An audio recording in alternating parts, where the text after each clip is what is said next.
Hi everyone. देखो last के अंदर हमने क्या स्टडी किया था। लास्ट के अंदर जनरली हमने एडिशन रिएक्शन के बारे में पढ़ा था। तो एडिशन रिएक्शंस किसे कहते हैं? ऐसी रिएक्शन जिसके अंदर जनरली दो या दो से ज़्यादा रिएक्टेंट एक दूसरे के साथ कंबाइन होकर एक सिंगल प्रोडक्ट फॉर्म करते हैं, तो उन्हें अपन एडिशन या कॉम्बिनेशन रिएक्शन कहते हैं। देखो लास्ट के अंदर अपन एक क्वेश्चन लिखा था कि why white washing gives the silvery colour और silvery finish after some days, कि वो वाइट कलर क्यों देती है कुछ टाइम्स के बाद में। तो उसका रीजन अपन ने क्या लिखा था कि कार्बन डाइऑक्साइड के साथ कैल्शियम हाइड्रोक्साइड रिएक्ट करके कैल्शियम कार्बोनेट बनाता है, इसके कारण ही वो क्या देती है, वो सिल्वरी फिनिश देती है। उसके साथ देखो अपन ने प्रोडक्ट के अंदर क्या हीट एनर्जी रिलीज लिखी थी। अब यहाँ पे देखो एक चीज न्यू टर्म आया कि रिएक्टेंट बनने के साथ अपन के रिएक्टेंट जब प्रोडक्ट के अंदर चेंज होता है तो उसके बाद में कुछ हीट एनर्जी भी रिलीज होती है। तो ऐसी रिएक्शन जिसके अंदर प्रोडक्ट बनने के साथ में कुछ हीट एनर्जी भी रिलीज हो, तो उन वाली रिएक्शंस को अपन क्या कहते हैं? एक्सोथर्मिक रिएक्शंस कहते हैं। एक्सो का मतलब क्या होता है? आउट। थर्मिक का मतलब हीट। ऐसी रिएक्शन जिसके अंदर हीट निकले, हीट रिलीज हो, तो उन तरीके की रिएक्शंस को अपन एक्सोथर्मिक रिएक्शंस कहते हैं। अब देखो थर्मिक का मतलब यहाँ पे हीट है। अब इसका मतलब ये नहीं कि हर वक्त हीट की फॉर्म के अंदर भी एनर्जी रिलीज हो। एनर्जी किसी भी फॉर्म के अंदर रिलीज हो सकती है, मगर वो एनर्जी होनी चाहिए। और हमें ये पता है कि हीट जनरली एनर्जी का फॉर्म है, तो इस वजह से अपन ने क्या लिख दिया? एक्सोथर्मिक रिएक्शन लिख दिया। अब यहाँ पे देखो फर्स्ट है ये, जैसे एग्जांपल दिया हुआ है बर्निंग ऑफ नेचुरल गैस। जब हमारी नेचुरल गैस जलती है, नेचुरल गैस का देखो फॉर्मूला क्या होता है? CH4, जिसे अपन क्या कहते हैं? मीथेन। ऑक्सीजन के साथ रिएक्ट करके क्या बनाती है? कार्बन डाइऑक्साइड और वाटर, प्लस में एनर्जी रिलीज करती है।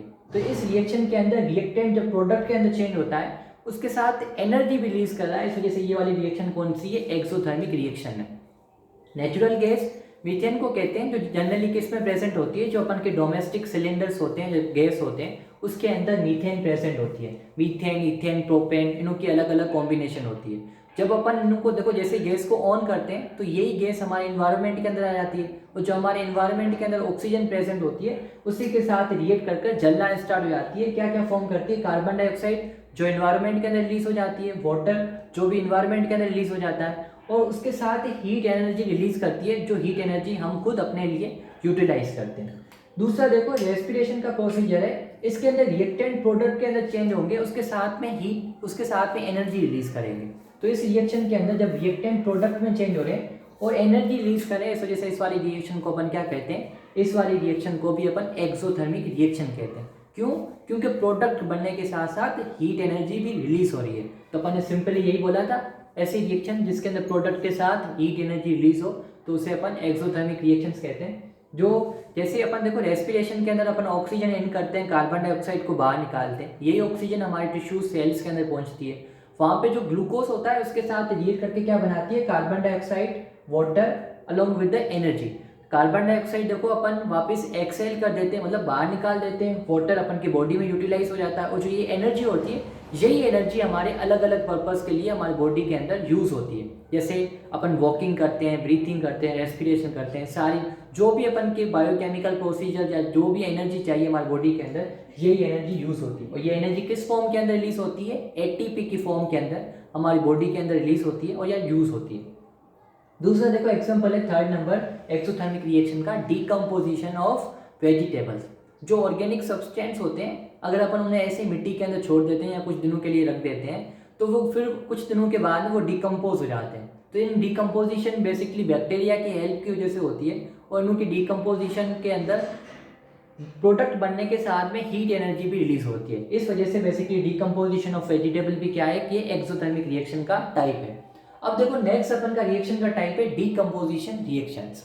तो अपन की कॉम्बिनेशन रिएक्शन हो गई, एक्सोथर्मिक रिएक्शन हो गई। एक्सोथर्मिक रिएक्शन जनरली कोई भी रिएक्शन हो सकती है जिसके अंदर हीट एनर्जी रिलीज हो।